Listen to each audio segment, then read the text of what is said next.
তুমি চাইলেই তোমার ভেঙে যাওয়া সম্পর্কগুলোকে আবার ঠিক আগের মতো করে তুলতে পারো। এমন সম্পর্ক, হয়তো স্বামী স্ত্রীর সম্পর্ক দূরে চলে গেছে, স্বামী আর স্ত্রী আজ দুই বিপরীত মেরুতে, কেউ কাউকে সহ্য করতে পারছে না। হয়তো তোমারই ভুলটা ছিল, কিন্তু ইগোর প্রাবল্যে, অহংকারের প্রাবল্যে আজ দুজন দুজনের থেকে দূরে।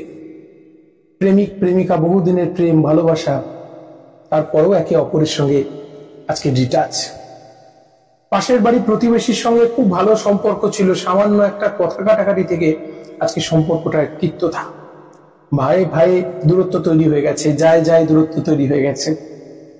এই যে কোনো সম্পর্ক যদি ভেঙে গিয়ে থাকে, কোনো আত্মীয়র সঙ্গে আপনার আজকে আপনি মনে মনে কষ্ট পাচ্ছেন, তার জন্য আপনি কি চান এই ভেঙে যাওয়া সম্পর্কগুলোকে ঠিক করতে? তাহলে কতগুলো প্রসেস বলবো আজকে, আপনারা ফলো করলে প্রত্যেকে আমার মনে হয় উপকার পাবেন। কি করব? আমাদের মধ্যে আছে প্রত্যেকের মধ্যে অহংকার। আমি কেন ওর সাথে কথা বলবো, আমি কেন ওর কাছে ছোট হব, এই ভাবটা আগে দূর করুন। যদি শান্তি চান, যদি সম্পর্ক ভাঙা সম্পর্ক ঠিক করতে চান, প্রথম হচ্ছে আপনাকে নতি স্বীকার করতে হবে। এখানে ছোট হওয়া নেই, যে নত হয় সে বড়, তাই না? তাই প্রত্যেককে বলবো, আপনি যার সঙ্গে সম্পর্কটা খারাপ হয়ে গেছে, ভেঙে গেছে, আপনি তার সঙ্গে একটা ফোন করুন, তাকে মেসেজ পাঠান, হোয়াটসঅ্যাপ করুন।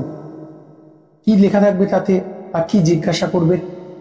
ফোনটা করে একটি কথাই, তুমি কেমন আছো, তোমরা কেমন আছো। বলছি না, আমার নিজের অনেক ভুল থাকতে পারে, আমাকে সে ভুল বুঝে থাকতে পারে, অনেক বড় মাঝখানে অভিমান থাকতে পারে। তার কাছে গিয়ে তোমার হাত দুটি বাড়িয়ে দাও, বাড়িয়ে দাও তোমার হাত।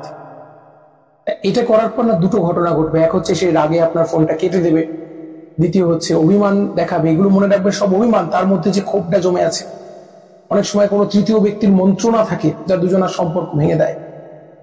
সেটা তার কাছে, তার মনের মধ্যে যাতে একটা রিপারকেশন তৈরি করে, তার জন্য আপনাকে সেই একই কথা, তুমি কেমন আছো, তোমার শরীর কেমন আছে, এই শব্দগুলো বন্ধগুলো বলে আপনি যদি তার উত্তর পান, অবশ্যই ভালো উত্তর পেলে হয়তো আপনার বিরুদ্ধে অভিযোগ করতে পারে, তুমি এই করেছো ওই করেছো। আমি বলবো একদম এই ঘটনাগুলোকে বাড়তে দেওয়া ঠিক হবে না। শুনে নিন তার কথা।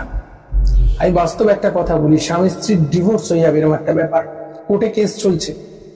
মেয়েটির শেষ মুহূর্তে মনে হয়েছে না সংসার করা উচিত, আমার বাবা মা যেটা বলছেন সেটা ভুল। আমি মেয়েটি আমার কাছে এলো, এসে বলছে কি করবো। আমি ছেলেটিকে ফোন করছে, ফোনটা ব্লক করে দিল, মেসেজ করছে, হোয়াটসঅ্যাপ ব্লক করে দিল। তখন বলছে কি করব। আমি বললাম তুমি আবার তার সঙ্গে সাক্ষাৎ করো। ছেলেটির সামনে যখন গেছে, প্রচন্ড ঘৃণা, প্রচন্ড ক্ষোভ তার মধ্যে, কিন্তু সে যখন বলতে শুরু করলো যে তুমি যাই বলো যাই করো, আমি তোমাকে ছেড়ে যাবো না, এই ভালোবাসাটা দেখানো শুরু করলো, অটোমেটিক ছেলেটা দেখলাম তার মন চেঞ্জ হয়ে গেল। সে কিছু কন্ডিশন দিল, সেটা পরে আসছে, কিন্তু আগে আমাদের এই মানুষগুলোর সঙ্গে আগে ভালো ব্যবহার করা, এটা আগে আসুন। দ্বিতীয় হচ্ছে আমাদের যেটা করতে হবে, আমরা কিন্তু আমাদের যেটা করতে হবে সেটা হচ্ছে ভাঙা সম্পর্ক চোরা লাগানোর জন্য ধৈর্যটা চাই, সহ্য করা। সেই মানুষটাকে আগে আপনার গ্রিপে নিয়ে আসতে হবে, তার জন্য মিষ্টি কথা বলা, ভুল কথাকেও সাপোর্ট করতে হবে। এই সূর্য পশ্চিমের দিকে উঠছে, আমি বলছি হালকা করে তার সাপোর্ট করে যাওয়া, এগুলো করতে হবে। মানে মোট কথা, তার মনের কাছাকাছি আপনাকে পৌঁছতে হবে, যে আছে মনের কাছাকাছি। এবার হচ্ছে আর কতগুলো কাজ ভেঙে যাওয়া সম্পর্ক ঠিক করতে গেলে, কারো নিন্দা সমালোচনা এই সময় করবেন না। হয়তো সে একটা ভুল করেছিল, তুমি আমাকে এই কথাটা বলেছিলে তাই আমি এটা করেছিলাম, এই যে তার দোষটা যখনই দেখাবেন, যতটুকু আপনারা কাছে এসেছিলেন বিকর্ষণ বল আবার দূরে করে দেবেন। এর চেয়ে বরং একটা জায়গায় আসা হোক, যা হয়ে গেছে গেছে, সব ভুলে যাও, আমার অন্যায় ছিল আমি মানছি, তার কথা বলবেন না। তার ইগোতে আঘাত দিলে কিন্তু ডিস্টেন্স বেড়ে যাবে। চলো এখন থেকে নতুন করে একটা হাস্যোজ্জ্বল জীবন শুরু করি। আপনি হাত বাড়ান না, হারতে যদি সাড়া দেয় সে বন্ধু আপনার প্রকৃত বন্ধু, আপনজন আপনার প্রকৃত আপনজন, কাছের মানুষ আপনার প্রকৃত কাছের মানুষ।